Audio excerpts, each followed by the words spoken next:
Why do you go to work in the morning? I know I go to work to earn a paycheck. Even if you enjoy your job, would you really work for a full 40 hours a week if you weren't being paid? Probably not. So why do you need to earn that paycheck in the first place? That's kind of an annoying question, isn't it? I need to earn a paycheck so I can pay for rent, groceries, a car, and have some spending money left over to enjoy life. On top of that, I need to save for retirement so one day I won't have to work anymore.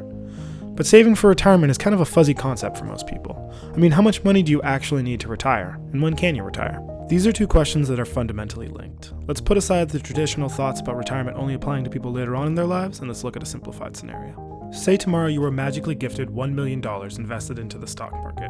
While the stock market goes through booms and busts in the short term, over the long term the market grows by about 4% each year.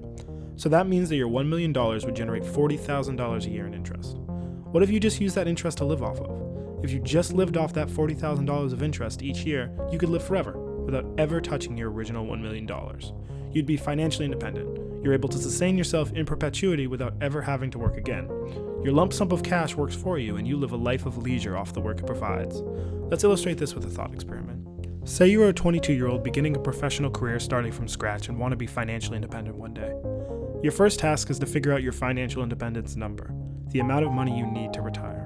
The rough guide is that in order to retire, you need a lump sum equal to your yearly expenses times 25. So if your income was $100,000 a year, and your yearly expenses were only $50,000, then to retire you would need a lump sum of $1,250,000 invested in the stock market. That sounds like an insane amount of money, but bear with me. With an income of $100,000 and expenses of $50,000, you would be saving $50,000 per year. Using the formula for compound interest and ignoring taxes for the moment, it would take you roughly 15 years to save to your amount and become financially independent.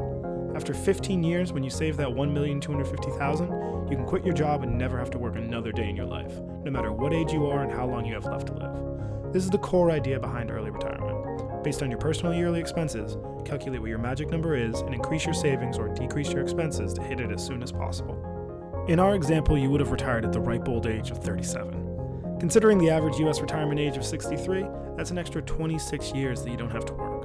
Imagine what you can do with an extra 26 years without working.